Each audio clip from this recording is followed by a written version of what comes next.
pagdiriwang ng ika-50 taon ng paghatid ng dekalidad na serbisyo medikal ng Philippine Heart Center. Ilang personalidad ang pinarangalan, kabilang na si dating First Lady Imelda Marcos na isa sa mga nagtaguyod ng ospital. Si Bien Manalo sa report.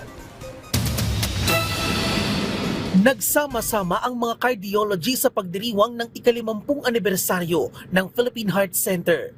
5 dekada nang naghahatid ng dekalidad at serbisyong medikala para sa ating mga kababayan na nakararanas ng heart-related diseases ang PHC. Pinarangalan ng ilang personalidad na may natatanging kontribusyon sa Philippine Heart Center.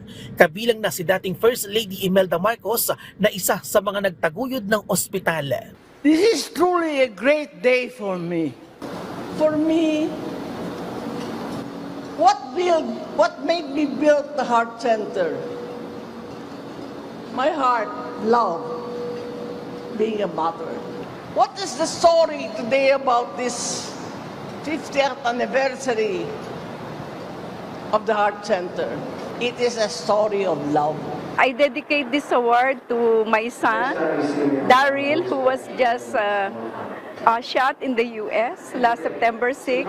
Patuloy po ang serbisyo na dekalidad ng Philippine Heart Center.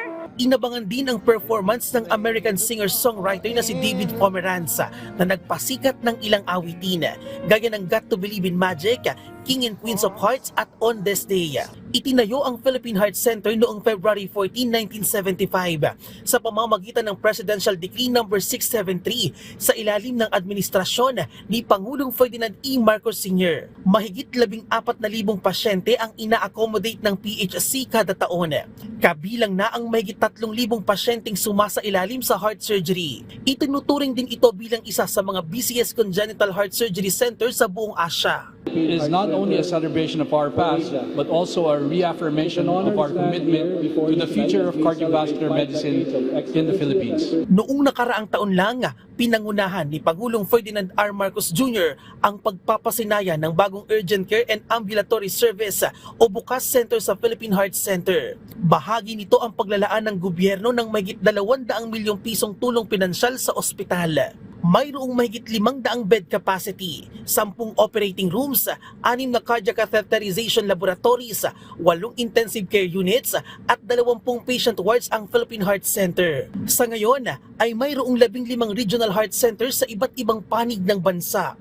Sa bilang na ito, 7 ang fully pledged regional heart centers, kabilang na ang PHC sa Ilocos Norte, Albay, Camarines Sur, Iloilo, Cebu, Davao at Cagayan de Oro. Ayon sa Philippine Statistics Authority, sakit sa puso ang nangunguna pa ring sanhi ng pagkamatay ng mga Pilipino. Kaya ang DOH muling ipinaalala ang halaga ng proper diet at exercise para makaiwas sa sakit sa puso.